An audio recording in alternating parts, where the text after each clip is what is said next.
Hey, what do you know? This is the Melvin Live Show, and how's everyone doing today? Today it's a very interesting day because as I was reading, so let me back it up a bit. Um, I have been really committing to doing the work and really about learning and putting myself out there to be able to, put my pulse, the finger on the pulse of online learning and e-learning itself, because I firmly believe that the way that e-learning is being done now, it's broken. The way that we learn, or the way that the current state of the online course union is actually broken. And so what I have undertaken upon myself is to be able to share with the world what exactly it's wrong with it and how can we fix this. Now it's a mammoth task because it's going to require me to be able to demonstrate that first. And unless I'm able to demonstrate that, you know, then I would be able to enlist more people within this movement itself. And so today I want to share with you this one article that I came across, which I think you would be interested to take a look, right? And so this article, it's in a this article was I picked up this article from LinkedIn. So on LinkedIn itself, essentially, they were talking about how the online space, the the way that people would want to be able to pinpoint where do people who are looking for postgraduate studies, where do we pinpoint that? So I mean, if you look at the traditional undergraduate market, it is easy to pinpoint because you just have to look at people who are graduating from, let's say, the A levels over here in Singapore. And you would have an idea that, okay, these people, after that, they have gotten that A level certificate, the next step is for them to pursue a 3 or 4 year study in the university.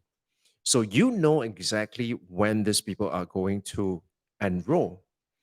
Now, however, when it comes to postgraduate, for example, not everybody has got a same timeline. Sure, I mean, if you look across the spectrum of students who have signed up for postgraduate program, you may be able to see some kind of a pattern, like, after 3 to 5 years, perhaps that's the time when people are beginning to start looking at, is there a possibility for me to build up my credentials via a postgraduate program so that it kind of gives me a better career prospect? You certainly can do that.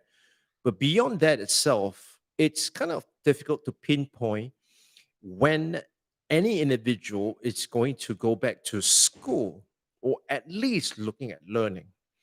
And I thought this article itself was highlighted a very interesting point of view. And one of the things that they highlighted was this idea of a student journey. And so this is where I want to talk to you about here today, because I think you've heard about terms like UX and CX. UX being user experience, and CX being customer experience. And I think because of COVID, the entire digitalization has been fast tracked. So people are definitely looking at the UX, the user experience, as well as the customer experience, both on and offline. And so they also want to see that seamless transfer from offline to online to offline. So, for example, you could start off the journey with online by doing your search, and then you proceed to an offline through the offline medium by visiting the shop, or having a face-to-face meeting with the person before you kind of decide. And when you decide to make the purchase, you may go back online to make the purchase itself.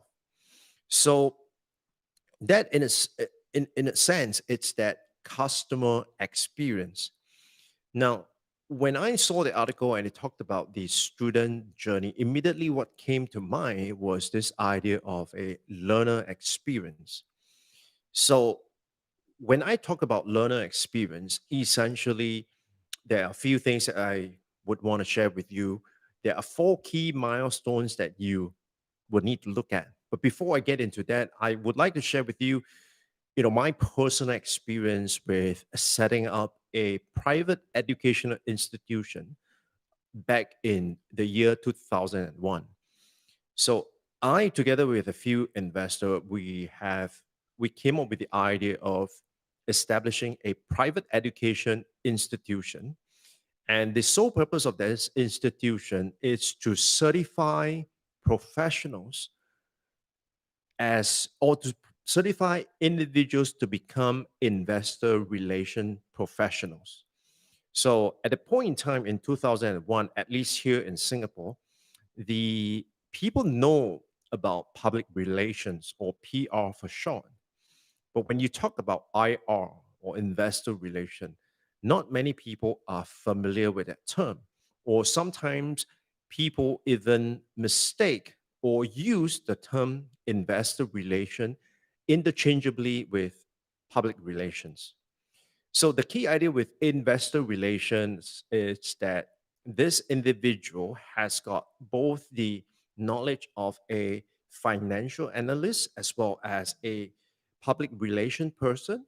And so this person would be able to use both of this knowledge to be able to convey to would-be investors or financial analysts, and to be able to share with them what are the prospects or what are the growth trajectory of the company itself. Whereas the person who is doing more of the PR would not dive so much deep into the financial bit, but will be more focusing on how to position the brand, the product, or the company in a favorable manner so that it becomes newsworthy. And so we saw that there was a huge market because there was an increasing demand for people who have both sets of skills, but there were very, very few people who actually have that ability itself. So we saw that opportunity and we decided to set up a school and to train individuals and to certify them to be investor relations professionals. So when we went about doing this to recruit the first two batches of students, I was the one who actually, did all the work in terms of how to recruit, where to recruit, what to talk to. So there are a few things that we do. Number one thing that we do was that we started up calling all the university and say that, hey, have you got a publication? And in your publication itself, do you are you looking for contribution of articles? And some would say yes, some would say no, or some would say that yes, we do solicit contribution. However, that contribution has to come with certain level of sponsorship. So either ways, we managed to get hold of several publications, both at the polytechnic level as well as the university level. And the whole idea was to educate the people in terms of what exactly does an investor relation professional do. And so it was more of sharing with them the requirements and the job scope of a IR professional. At the same time, also to be able to share with them what are some of the companies or what are some of the career prospect you can be looking at if you are a certified IR professional. And so that was one area of it. And if you can't think of it in today's context, there was actually content marketing, because essentially you are educating the prospect and sharing with them what is the outcome, or what is the end point that they are looking at, and how they could actually pursue and work towards that goal itself. So that was one aspect of it. Now the other aspect of it that we did a lot was we actually were able to tap into some databases, both by way of partnership as well as purchasing databases, where we are able to market directly to recent graduates of polytechnic as well as the university. And so with that itself, we were able to directly mail to them or call them, and to be able to share with them what is this thing all about. And with that itself, we were able to get some people who were interested in finding out more. And so they will actually come down and speak with us, right? And to kind of determine, and we want to determine if they are the right candidate for a program like this. Because at the point in time, we were also working with some investor relations company, and we were able to negotiate some kind of a career placement for them. And so it was essentially a great opportunity for everyone. And so that was, in today's context, you would probably call that direct marketing or email marketing, for example. Right? Bearing in mind in 2001, there wasn't a rampant use of email marketing, or the internet wasn't as prevalent at the point in time, or because the handset that was available didn't have the ability to access internet like how we have now. So that was the second thing that we did. The third thing that we did was we were looking at the possibility of doing ads. So we would actually run ads. For example, we run ads to classify ads, or we would find out, like, when it's a recruitment segment, that there's going to be a highlight or a featured segment itself. And so over there, we would look for opportunities to either get an editorial piece into the segment, or to advertise um, on that particular day itself, because you know that it's going to be a bumper issue and people are going to pick up the newspaper, and so you definitely want your ads to be there. And so in that process itself, we were also able to kind of get people to want to work with us and who want to be certified by us as well. Now, so that in today's context, you would probably call that, sponsored post, because that essentially it's what it is, right? And the last one is what we call earned media. So that was really for me to put myself out there and to be interviewed by the national papers or even the TV shows as well as the radio program, for example. We did all that, but the only one that we were able to clinch at the point in time was to get an interview with the Business Times, and the Business Times actually interviewed me because I was the main person behind this whole project itself. I was the front as well as the main person who is running this whole thing. And so I was given a chance to be interviewed by the Business Times journalist. And from there, she wrote a piece. And that, of course, led to more interest in our program itself. So, with all that efforts, what we were able to do was that we were actually able to recruit two batches of students to go through this investor relations certification program itself. And so that was how it was done in 2001. So if we're going to bring it to today's context, how would I have done it differently, right? Number one is, of course, I would leverage technology extensively. And when I say leverage technology extensively, would be the following, right? One is that I would definitely be looking at content marketing. I would definitely be looking at writing up posts on my website so that I can get the necessary SEO benefit from that. In addition to that, I will probably be also looking at guest blogging, because by guest blogging itself, that is where I am able to reach out to even more people, and I'm able to tap on other people's audience who are likely to respond positively to the kind of articles that I put out. So I would definitely, look at content marketing itself. Now, the second thing that I would definitely look at would be direct marketing.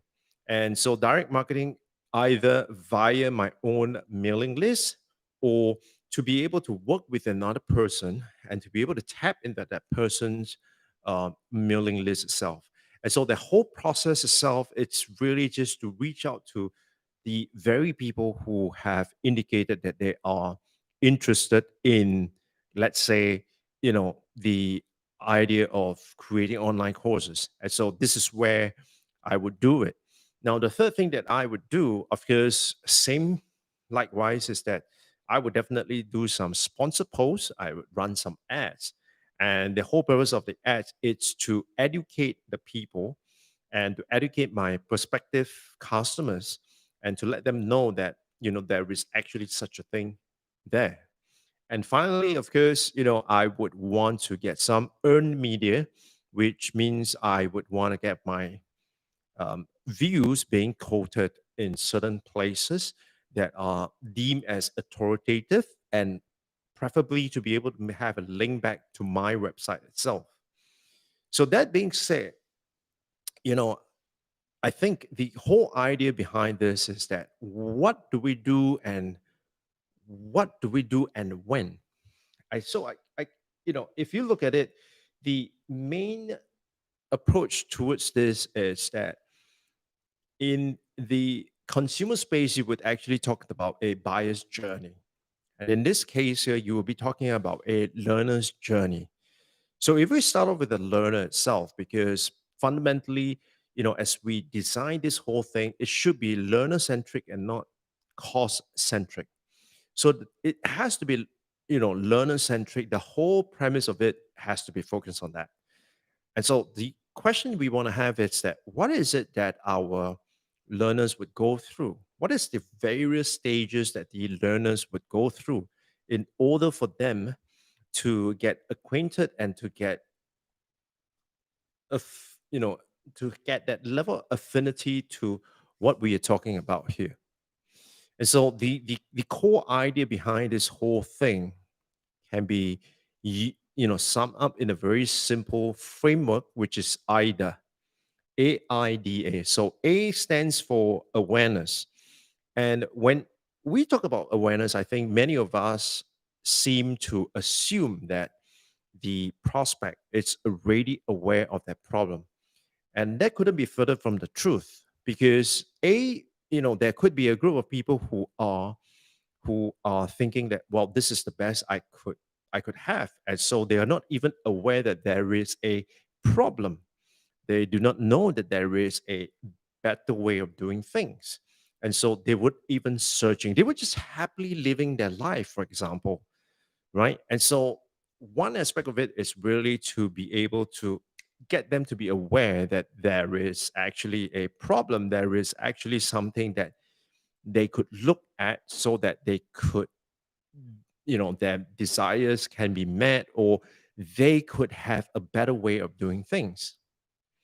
And so once you have gotten over that awareness bit, the other part about the awareness, the other dimension of awareness is that once they know that, you want them to be also aware of you, because like it or not, your prospects are either not aware of the problem and so they are not searching, or perhaps they are already aware of the problem and they are searching, but it's just that they are not aware of your existence. And I always say, if they are not aware of you, how can they even possibly consider you? So you really want to when we talk about awareness, you want to look at it at two prong. One prong, you want to talk about whether are they aware of that problem itself. And secondly, you also want to talk about whether are they aware of your existence. So that is awareness. Now, once they're aware of the problem and they are also aware of your existence, the next thing that you want to do is you want to be able to interest them. And when we say interest them, essentially, this is where you want to show them what could be done, right? What are the possibilities, for example? What is the outcome that they can get if they choose to, right? And so in this part here, when you talked about interest, really is to dive in and not so much to create that interest, because let's not forget our place here. You and I would not have sufficient resources to be able to create that kind of interest. What we're looking at is that the interest is already there. How do we ignite that? How do we bring that out? Right. And that can be done via copy, right? But you cannot create interest using copy, right? So that is the second phase. Now, the third phase is essentially once we have gotten them interested, how do we get them to desire our offering, right? What is it about our offering that is so desirable? So, it could be price, it could be prestige, it could be positioning, whatever the case may be, there has to be a USP for that. So, what is it that they are looking at? What is it that they are interested in? How do we get them to desire, to want to work with us? And if I can give you a clue here, there are few things that people, there are few mistakes that people make. One is that they falsely believe that they are actually in the position to create that desire. Now, let's not kid ourselves here. We do not have the resources and ability to create that kind of desire. At least not in the one person, 1 million all digital business context itself, right? So we're not in a position to create that desire. The desire has to be there in the first place. And so when we say that the desire has to be there in the first place, what essentially we're looking at is that is how do we know that people already want this? Right? How do we know that people already want it? So this is something that is really, really crucial that you have to know. And you might like to know that I will be conducting a catalytic course to dive deep into this process itself. So a lot of time people think that you can create that level of awareness, you can get people to be interested, and you can create that desire. No, you cannot create that desire. What you can do is to recognize that the desire is already there, to be able to find out that the desire is there, and what your role primarily is to be able to get them to discover or get or to be able to fan the flame of that desire itself, right? So that is the third part. And then the last part, of course, is that you want them to act. You want them to make a decision and say that yes, I would want to work with you, or no, I don't think that's going to happen. And so here really the core idea is to reduce as much friction as possible. Now, like I mentioned, a lot of people who help others to create funnels, for example, they talked about the IDA framework. And one of the main misconception, or one of the main flaw in terms of the assumption, is to believe that you can actually create that desire. You cannot create a desire. The desire has to be there.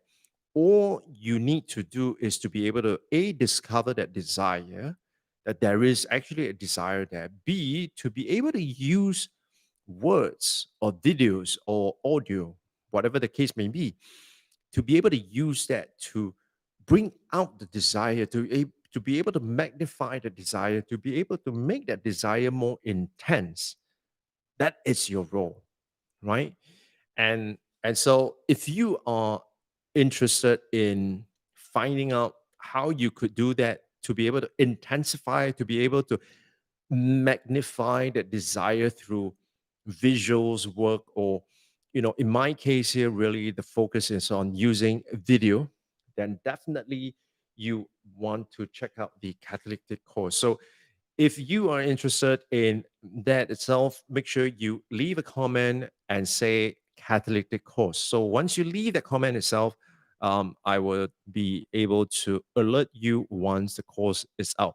And as always, if you have got a question, feel free to leave it in the comments. I'll be more than happy to answer any of your question, either via the comments, or if there is a need to create a video specifically for that, right? And if you haven't already, um, you know, go ahead and subscribe, because if what you're interested in is how to create a 1 person, 1 million all digital business, then definitely, this show, it's what you want to subscribe to. Right. And so with that, I thank you so much for being here. It's been a great opportunity talking to you guys. 178 episodes.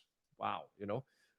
And so I like to take this opportunity to say that if you know someone who could benefit from this show itself, make sure you send them my way. All right. And I'll be really, really grateful if you could do that. Okay. And so with that, I'll see you guys on the next one. Bye bye.